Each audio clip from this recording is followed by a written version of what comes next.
춘추시대 노나라에는 맹무백이라는 신하가 있었습니다.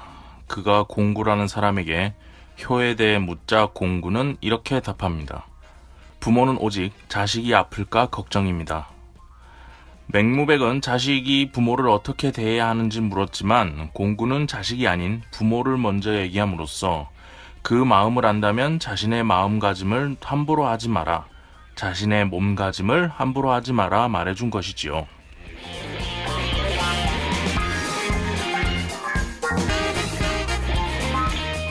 그리고 이런 기록도 하나 있습니다. 최고의 성군이라 불리던 어떤 왕에게 함경도 지방에서 긴급 서찰이 올라옵니다. 내용인즉 자식이 부모를 사기 사발로 내려쳐 즉사시켰다는 것이었지요. 이 왕은 당연히 사형에 청하라 명하였지만 신하들이 한 가지 문제를 제기합니다. 헌데 이 일은 두 사람이 겸상 중에 아비가 자식에게 심한 잔소리와 꾸지람을 하는 바람에 일어났다고 합니다. 그러자 이 왕은 심각하게 고민을 하다가 식사 중엔 하찮은 개도 건드리지 않는 법이건을 사형을 면하게 하고 멀리 귀양을 보내라. 그리고 앞으로 사대부 집안에선 아비와 자식의 겸상을 금토록 하라. 이렇게 명을 내렸다고 합니다.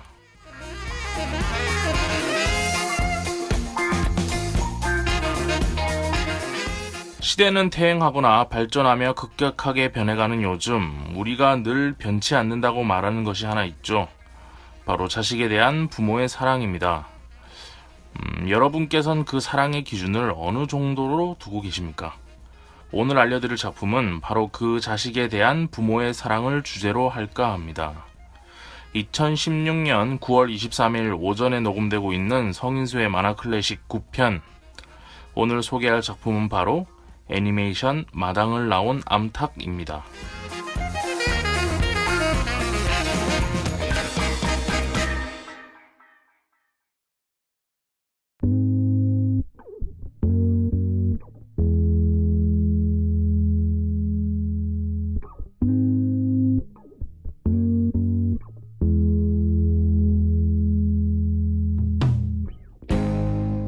안녕하세요. 인순준 코믹스의 작가 성인수입니다.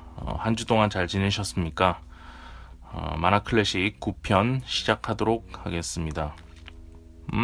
먼저 저희 인순준 코믹스의 소식 먼저 하나 전해드리죠. 지금 현재 일본에서 세 번째 삶 연재 중인 거는 계속 연재를 하고 있고요. 이제 한 절반 정도 지났습니다. 원고를 한 절반 넘게 넘겼죠. 20화를 목표로 하고 있는데 11화까지 원고를 넘겼으니까요. 그렇게 작업 중에 있고, 그리고 다음 작품으로는 이번엔 제가 글로만 참여하는, 제가 글만 쓰고 작가분에게 작화를 맡겨서 같이 콜라보로 작업을 해보는 작품을 하나 하고 있어요. 그것도 한 16부작에서 20부작 정도 생각하고 있는데 컬러로 작업을 할 것 같은데 아마 제 그림체랑은 또 확연히 다른 분이셔서 좀 더 다른 매력을 느끼실 수 있을지 않을까 싶습니다. 그거 말고도 개인적으로 혼자 만들고 있는 작품도 하나 있어요. 제가 그림도 그리고 글도 쓰는 작품이 하나 있긴 한데 그건 약간 더 걸릴 것 같습니다. 먼저 이렇게 콜라보로 작업하는 작품 먼저 선을 보이고, 그리고 이 작품을 다시 선보이게 될 것 같네요. 조금만 기다려주시면 제가 한국 팬들에게, 한국에 계신 분들에게 신작, 새로운 작품을 많이 지금 못 보여드리고 있어서 그 부분 참 안타깝게 생각하는데, 일단 일본 연재를 마치고 그리고 나서 이 콜라보로 작업하고 있는 작업도 하고, 그 이후에 제 혼자 하는 작품도 같이 하고, 이런 식으로 계속 작품이 연동돼서 연재를 하지 않을까, 앞으로는 그렇게 생각을 하고 있습니다. 이번 주 저희 소식은 이 정도로 하고요. 그리고 2주의 만화 소식 먼저 말씀드리고, 2주에 사서 읽은 책, 그리고 오늘 먼저 말하기로 했었던 마당을 나온 암탉 계속 얘기를 한번 해보도록 하죠.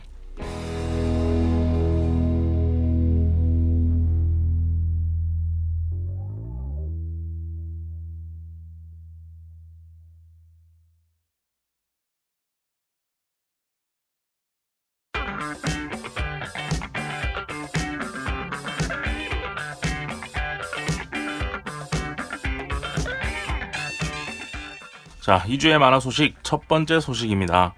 한국콘텐츠진흥원은 문화체육관광부와 함께 2016년 대한민국 콘텐츠 공모대전을 개최합니다. 전 국민의 콘텐츠 장작 관심을 높이고 한국의 콘텐츠 산업을 이끌어갈 참신한 콘텐츠 창작 작품 및 아이디어를 찾기 위해서 올해 10월 1일부터 10월 27일까지 접수를 진행한다고 합니다. 대한민국 국적의 일반 국민이라면 누구나 참여할 수 있는 일반부와 전국 중 고등학교 재학생들이 참여할 수 있는 청소년부로 이렇게 두 부로 나눠서 진행을 하게 되고 개인 또는 3인 이내로 구성된 팀 참여도 가능하다고 합니다. 많은 참여 부탁드립니다.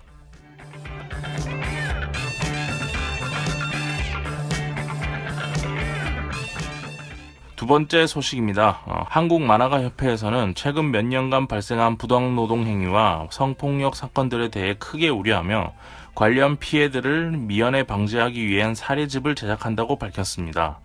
제작과 함께 더 이상 부당한 피해가 발생하지 않도록 만화가 및 만화계 관계자분들의 제보를 요청하고 있습니다. 공개된 부당노동 행위 및 성폭력 사례집 제작을 위한 요청사항은 직간접적으로 경험한 부당한 사례, 고쳐야 할 잘못된 관행 등의 내용입니다. 제보자의 신분은 노출되지 않으며 제보 내용 속 인물 또한 실명으로 실리지 않는다고 밝히고 있습니다. 이런 일은 앞으로 없어져야 되겠죠. 앞으로 없어지기 위해서 우리가 함께 반성하고 그것에 대해서 기록해두고 후대에 남기는 것도 좋은 일인 것 같습니다.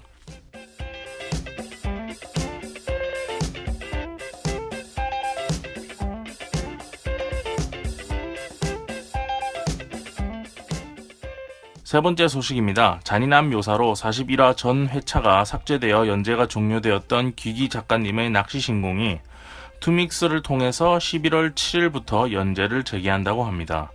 귀기 작가님의 낚시 신공은 네이버 웹툰에서 연재되었던 작품인데 잔인한 묘사로 41화가 삭제되었으며 네이버 웹툰에서는 관련 이슈에 대해 삭제에 대한 사과와 함께 사전 검수 시스템을 강화하겠다고 공지한 바가 있습니다. 당시 귀기 작가님은 자신의 공식 블로그를 통해 낚시 신공 2부가 네이버 웹툰을 통해 연재가 불가능하다고 공지하였고 이후 블로그를 통해서 11월 7일부터 투믹스를 통해 낚시 신공 복수의 리벤지가 연재된다고 밝혔습니다. 이거 관련해서 예고편격의 프리퀄 웹툰을 한 편 올리셨더라고요. 귀기 작가님이. 보면서 호불호가 많았어요. 얘기가 많이 나오곤 있는데 이왕 다시 연재를 시작하게 되셨으니까 좋은 작품 연재 부탁드리겠습니다. 자, 오늘은 여기까지 하죠. 오늘의 이 모든 뉴스들은 웹툰 인사이트에서 도와주고 계십니다.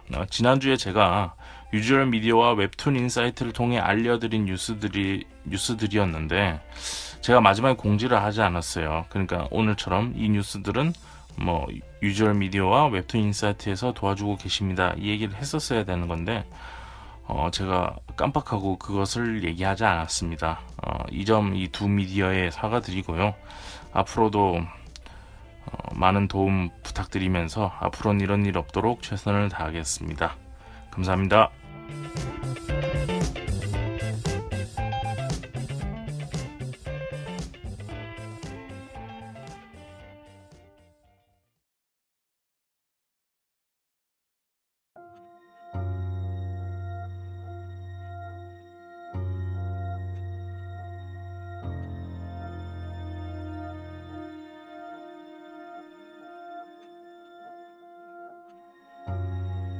사람들은 각자의 이유로 아파한다. 이제 나는 조금씩 내가 아픈 것을 느끼는 만큼 그들의 아픔도 느낄 수 있다.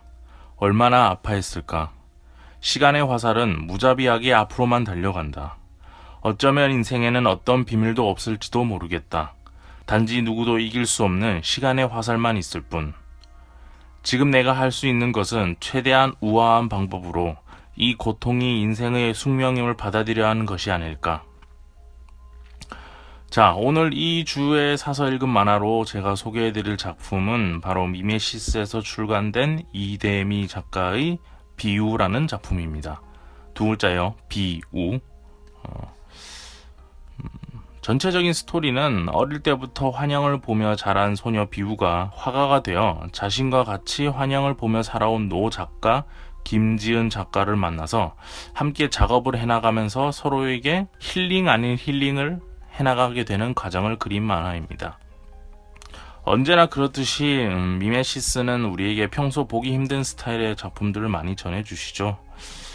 그리고 항상 양장본으로 되어 있어서 뭔가 고급스러운 느낌도 좀 있고요.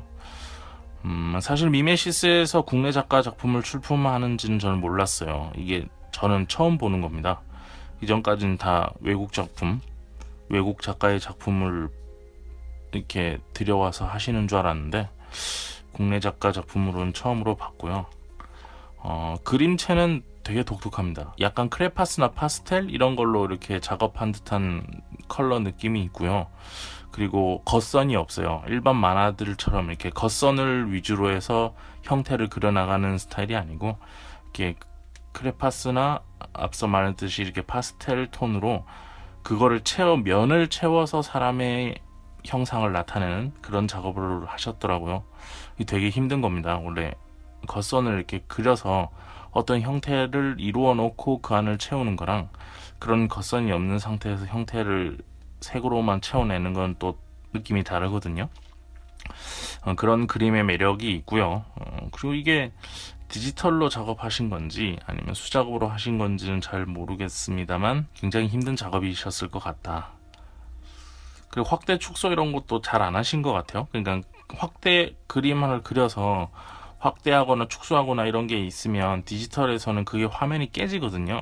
근데 그런 게 안 보였어요. 그런 느낌이 모르겠고 거의 비슷한 픽셀, 거의 비슷한 느낌 이런 식으로 작업이 돼 있는 걸로 봐서는 연출의 수정에 있어서 그렇게 크게 고치시거나 이런 건 없었던 것 같아서 그런 실력이라고 할까요? 그런 부분에서도 대단하신 분이구나, 내공이 있으신 분이구나라는 걸 좀 생각할 수 있었습니다. 좀 다소 어려웠던 점은 이거는 안 좋은 점이라고 말할 수는 없고 단점이라고도 말할 수 없는 부분이기는 한데 연출적인 면에서는 평소 우리가 즐기는 작품들이 있잖아요. 뭐 이렇게 컷 만화에서 즐길 수 있는 작품들이 대부분 일본 쪽 연출이나 아니면 이렇게 카툰 연출에서 영상 연출 언어가 있어요. 컷 간격 배열을 어떻게 해야지 독자가 이 다음에 어디로 가고 이게 눈 시각으로 어디로 갈지 독자랑 암묵적으로 돼 있는 약속이 있거든요.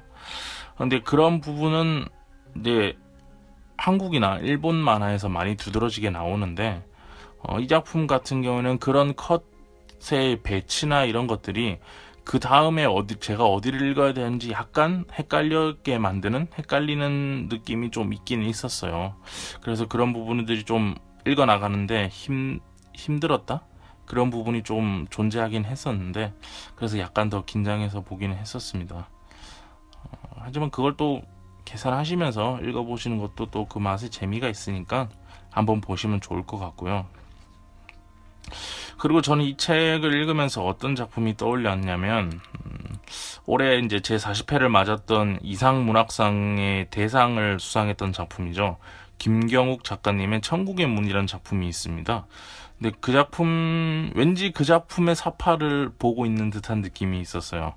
왠지 그 작품에서 나오는 그 주인공 여성분이었던 것 같은데요. 그 주인공 분이 이렇게 나레이션처럼 이렇게 계속 얘기하는 부분과 이 비우라는 캐릭터가 이렇게 이끌고 나가는 느낌과 감성이 되게 어느 정도 일맥상통한 지쳐있고 힘들어하는 그런 부분에서는 되게 이렇게 디졸브 되는 부분들이 있었어요. 그래서 그런 올해 작품이죠. 올해 대상 받으셨던 천국의 문이라는 작품도 한번 곁들여서 읽어보셨으면 좋을 것 같은데 여튼 올해 대상을 받았던 작품이니까 한번 찾으셔서 같이 보시면 좋을 것 같습니다. 미메시스에서 나온 이 비우라는 작품의 가격은 14,800원이고요. 아무래도 양장에다가 컬러풀하기 때문에 어쩔 수가 없어요. 가격이 그리고 책의 두께도 조금 있기 때문에 15,000원 정도 생각하시면 되고 스토리나 연출이나 이런 면에서는 조금 어려우실 수 있지만 그림체는 정말 보증합니다. 보기 힘든, 그리고 봤을 때 뭔가 이렇게 서늘해지면서 잠재의식 쪽 깊숙이 들어갔다 나오는 듯한 느낌, 그런 것들이 좀 있고요. 그리고 비유라는 이 여자 캐릭터의 심리를 표현하는 장면들이 정말 좋습니다. 정말 압권이고, 눈이 내리고 나면은 이렇게 공기가 차가워지잖아요. 그 깨끗하게 차가워진 공기 느낌인데, 그 상태에서 비가 막 내리는 대로 갑자기 가버리는 느낌? 깨끗하고 이렇게 깔끔한 공기를 마시고 있는데 어깨나 이런데 몸은 이렇게 습한 곳에 있는 듯한 느낌. 저는 그런 걸 좀 느꼈습니다, 보면서. 해서 이번 주에는 이 작품을 읽었고요. 한번 보실만하다, 사서 보실만하다 싶어서 오늘 추천해드리는 작품, 미메시스에서 나온 비우라는 작품이었습니다.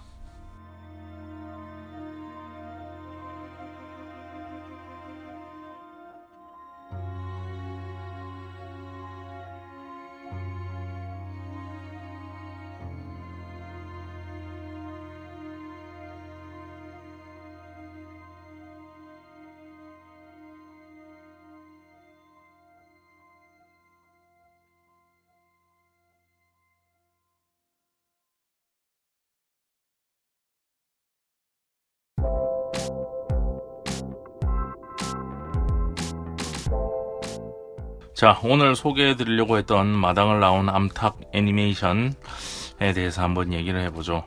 지난 시간에 말씀드렸던 아기공룡 둘리 얼음별 대모험 그 만화 영화 애니메이션처럼 이 작품도 보면서 끊기지 않고 쭉 봤던 것 같아요. 그러니까 재미가 있었다는 얘기죠. 뭐 중간에 쉬거나 이렇게 보지 않았고 쭉 봤었던 작품이고, 저는 그래서 이 작품을 한국에서 만들어낸 제작한 애니메이션 중에서는 굉장히 높게 평가하는 작품입니다. 개인적인 호불호를 떠나서 정말 잘 만들었다라고 생각되는 작품들은 많죠. 오세암 마리 이야기 뭐 이런 것들도 있었지만 흥행성까지 다 생각해보면 여우비도 있었네요. 어쨌든 그 중에선 뭐 타클래스 최고의 작품 중에 하나이지 않나. 개인적인 호불호까지 따지면 역시 저번에 말씀드렸던 아치와 십학이 저한테는 최고죠. 자, 어쨌든 마당을 나온 암탉 한번 설명해 드릴게요. 동화책 마당을 나온 암탉은 2000년 5월 29일에 사계절 출판사를 통해서 처음 출간되었고, 같은 해 12월 22일에는 성인용으로 다시 출간되었다고 합니다. 여기서 성인용은 당연히 그런 성인용이 아니고 어른들도 읽을 수 있는 동화책으로 나왔다는 소리겠죠. 그리고 2011년 7월 28일에 원작 동화를 바탕으로 한 명필름과 오돌독이가 애니메이션을 제작을 하게 되었는데요. 이 애니메이션을 출품 개봉하기 전에 먼저 앞서서 같은 해 6월 10일에, 그러니까는 2011년 6월 10일에는 이 애니메이션 내용을 바탕으로 재구성한 그림책을 먼저 또 한번 출간했었다고 합니다. 아마 전에 제가 나우시카 얘기에서도 말씀드렸듯이 원작이 시장에서 한번 유통되고 나서 그것을 애니메이션을 만드는 거, 이런 것들을 한번 염두에서 작업을 하셨던 게 아닌가 싶은데요. 우리나라 같은 경우에 이제 아동용, 그러니까 어린이들을 위해서 만드는 것 같은 경우에는 이런 식으로 동화책에서 발췌를 해서 애니메이션을 만드는 경우도 많습니다.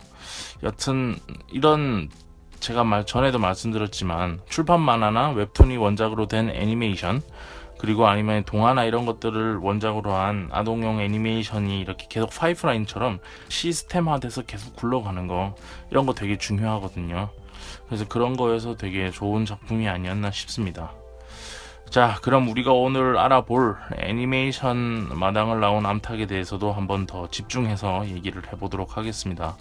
오성윤 감독이 만든 이 작품은 2011년 7월 28일 전체 관람가로 개봉하였습니다. 당시에는 한중 동시 개봉을 예정으로 하였지만 중국에서는 국경절 연휴를 겨냥해서 9월 30일로 일정을 늦춰서 개봉했었다고 하네요.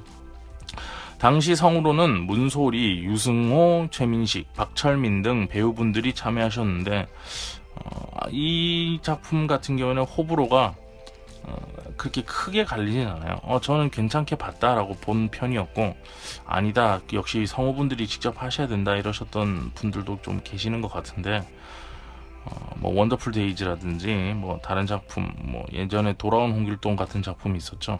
그런 것처럼 배우 성우 때문에 힘들다 이런 식으로 호불호가 크게 극렬하게 갈리지는 않았던 것 같습니다. 뭐 쏘쏘했다 뭐 이렇게 저는 보고 있고요. 전체적인 스토리 한번 말씀드리겠습니다. 양계장 안에 갇혀 살며 알만 낳던 암탉 잎삭은 마당으로 나가서 자유롭게 살면서 알을 품어보기를 꿈꿉니다. 몇 날 며칠을 굶어 폐계 흉내를 내던 잎삭은 드디어 뒷산 폐계 웅덩이에 버려져 마당을 나오는 데 성공하지만 애꾸는 쪽제비에게 잡아먹힐 위기에 처하는 등 마당을 벗어난 생활은 전혀 순탄하지 않습니다. 하지만 그때 청동오리 나그네의 도움으로 잎삭은 폐계 웅덩이에서 벗어나 가까스로 목숨을 구하게 됩니다. 드디어 대자연으로 나온 잎삭은 나그네와 달수의 도움을 받아 자유를 만끽하며 서서히 적응해 나가는데, 그러던 어느 날 주인 없이 버려진 뽀얀 오리알을 발견하고 난생 처음 알을 품기 시작하게 됩니다. 그리고 그 과정에서 애꾸는 족제비로부터 잎삭과 알을 보호하던 나그네는 결국 최후를 맞이하게 되고, 마침내 알에서 깨어난 아기 청동오리를 초록머리라고 이름 지은 잎삭은 아들처럼 보살피기 시작합니다. 그리고 여러 우여곡절을 겪게 되면서 잎삭과 초록머리의 여정은 세월이 흘러 초록머리, 애기죠. 아기 청동오리 초록머리가 다 자라나서 겨울을 맞아 청동오리 떼에 합류하게 되면서 이야기가 끝나게 되는데요. 이 마지막 부분에서 잎삭은 자신이 할 일 다 하였다.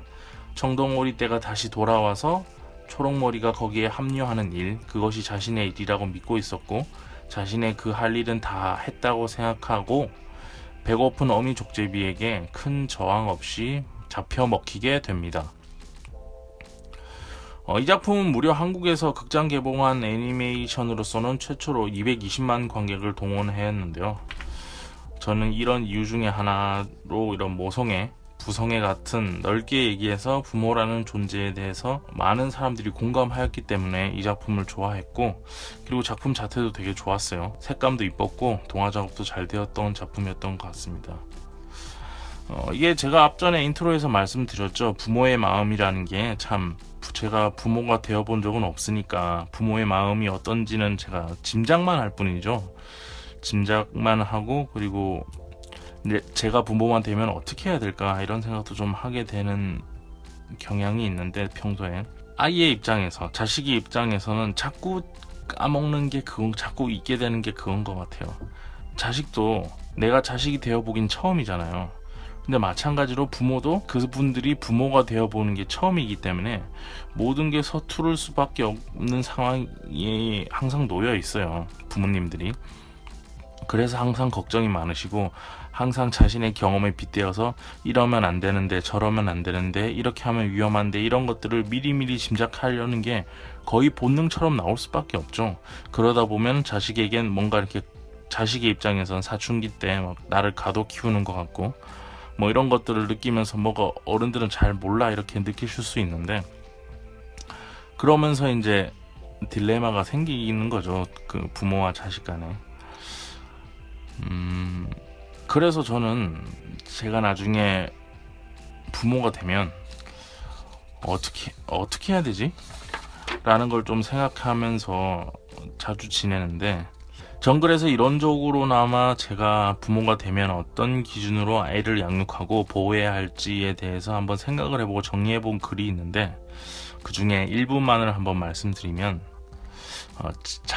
대자연이 생명을 대하는 자세에 대해서 저는 여러 인문학 책들에서 읽으면서 이렇게 재편집해 놓은 것들이에요. 제가 썼다기보다는 어디 뭐 출품하거나 이럴 내용은 아니니까 그런 것들을 재편집해서 제 나름대로 가지고 소장하고 있는 글인데, 뭐 예를 들면 뭐 자연이 만물을 생하게 하려고 하지만 소유하려 들지 않듯이 나도 내 자식을 생하게 하지만 소유하려 들지 않도록 노력해야겠다 라든지, 자연은 쉬는 법이 없듯이 나 또한 그 아이의 자연이 되어줘야 하는 어린 시절엔 쉬질 말고 도와줘야지 라든지, 아니면 아이를 기르면서 느끼게 될 모든 것들에게서 나의 부모님이 나를 기르며 느꼈을 법한 것들을 나도 느끼게 된다면 그때 우러나오는 게 진짜 효고, 내 자식에게 우리 부모님을 생각하면서 더 잘해주려고 노력하는 게 그게 진짜 효도가 아닐까라는 생각을 자주 합니다. 그리고 이 마지막 부분 좀 확고해요. 제가 부모가 되지 않은 입장에서는 제가 자식 된 입장에서 부모의 마음이라는 걸 가늠하기 어렵잖아요. 그냥 글로 배우는 거지. 그리고 흐릿흐릿하게 그냥 안다 이런 느낌이지 세세하게 어떤 마음일까라는 건 잘 모르는 거잖아요. 그래, 이런 상황에서 부모님의 마음을 진심으로 알려고 노력은 할 수 있지만 안다는 건 좀 무리인 것 같고, 저도 나중에 제 자식을 키우다 보면 자식을 키우면서 느껴지는 게 있잖아요. 이런 상황에서 우리 부모님이 이래서 이렇게 행동하셨구나. 그때 우러나오는 그 마음이 진짜 효라는 마음이고, 그리고 그때 우러나는 그 효를 가지고 내 아이에게, 내 자식들에게, 내 손자들에게 잘해주는 행동, 그런 게 바로 효도가 아닐까, 저는 그런 생각을 가지고 조심스럽게 이런 것들을 좀 정리해보고 있는데, 이 애니메이션은 그런 부모의 마음 중에서도 이게 넓은 대자연과 같은, 아까 말씀드렸던 생하게 하려고 하지 소유하려 들지 않는 그런 부모님의 마음을 잘 표현해주고 있는 작품인 것 같습니다. 이 부모의 사랑이라는 게 말하다 보면 끝이 없는 부분이기도 하죠. 근데 그런 게 좀 이렇게 순수한 부모의 마음, 자신의 욕망이 투영되지 않은 순수한 부모의 마음이 참 잘 표현되어 있는 작품이 아닐까, 그런 생각을 좀 해보게 됩니다. 최근에 오돌토기가 어떤 다른 작품을 기획 중인 걸로 저는 알고 있는데, 그냥 거기 아시는 분이 계셔서 얼마 전에 통화를 했을 때 뭔가 기획하고 투자를 받기 위해서 노력 중이다 라는 얘기는 들었었는데, 이렇게 양질의 애니메이션을 만들 수 있는 회사가 지금 작품을 못 만들고 있다는 건 좀 안타까운 현실이죠. 부디 좋은 작품 잘 만들어서 다음에도 좋은 작품 보여주셨으면 합니다. 자, 오늘은 2011년에 개봉했었던 마당을 나온 암탉 소개해드렸습니다.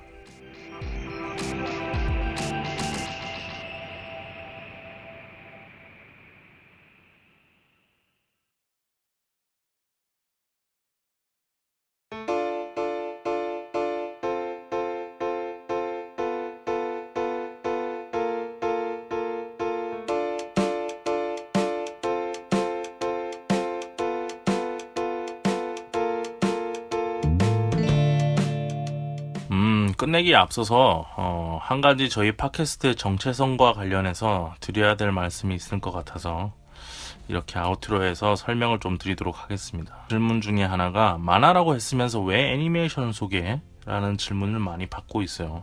사석에서 그렇죠. 사석에서 제가 많이 질문을 받는데, 그래서 제가 애니메이션과 만화를 잘 구분하지 못하는 사람이다 라는 오해를 좀 받을 수도 있을 것 같아서, 사실 이 부분은 전에도 한번 페이스북을 통해서 말씀드린 적이 있는데, 만화와 애니메이션은 전혀 다른 분야거든요. 기획 단계나 제작비, 제작에서 거치는 단계 등등에서 만화나 애니메이션은 좀 많이 달라요. 제가 애니메이션 학과를 4년 동안 다녔었거든요. 그리고 만화는 어릴 때부터 공부를 했었고요. 그런 거에 대해서 이제 모를 리가 없죠. 다만 이제 늘 주장하듯이 TV판 애니메이션이나 극장판 애니메이션을 제작하는 일에는 정말 빌딩 한 채 값이 들어갑니다. 몇 억이 들어가거든요. 그렇기 때문에 흥행을 위해서는 반드시 시스템화 시킨 사전 원작 작업이 대중적으로 어필하는 게 전 되게 중요하다고 생각해요. 앞서 말씀드렸지만 나우시카라든지 이런 작품도 그렇고, 먼저 그러니까 비용이 애니메이션보단 비용이 적게 드는 만화나 이런 것들을 통해서 원작을 먼저 흥행시키고 대중화시켜서, 물론 거기에는 캐릭터 상품도 들어가겠죠. 그걸 가지고 다시 애니메이션으로 제작한다면 투자도 받기 쉽고 수익을 내기도 더 쉬운 구조거든요.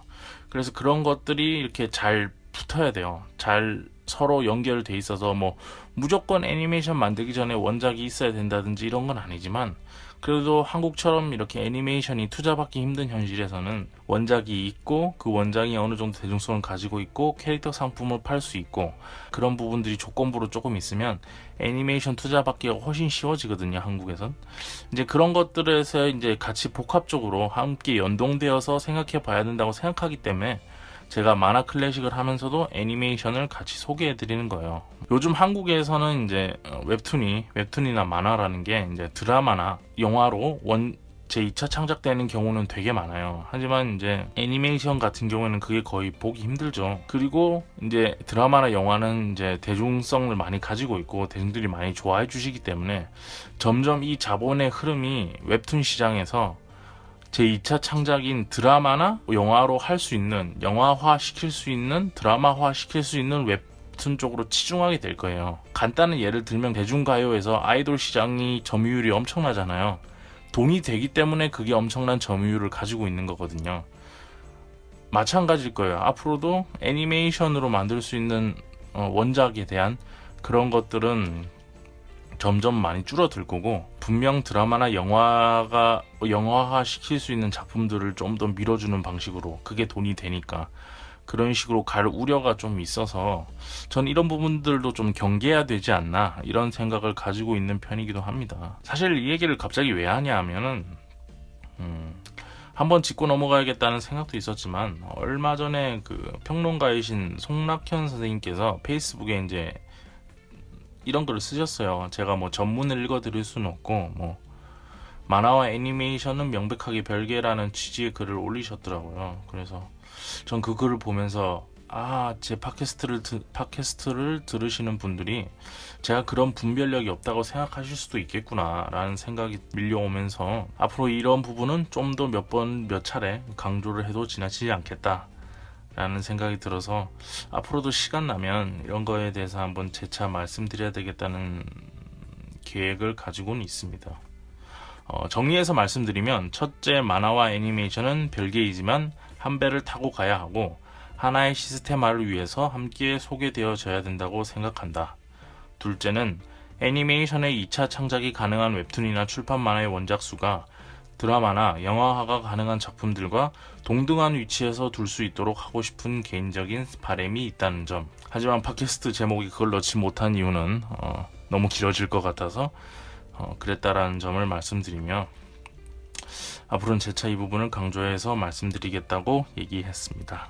오늘 비우란 작품이랑 마당을 나온 암탉이란 작품 소개해드렸는데, 둘 다 마당을 나온 암탉은 좀 대중적인 인기 그리고 재미 이런 것들을 느끼실 수 있고, 비유 같은 경우에는 좀 나만의 세계에 빠져서 보실 수 있는 그런 느낌이 있으니까 두 작품 다 보시면 좋을 것 같습니다. 오늘 인수인준 코믹스에서 제작하고 방송하는 성인수의 만화 클래식 그 9화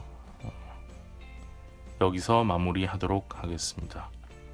감사합니다.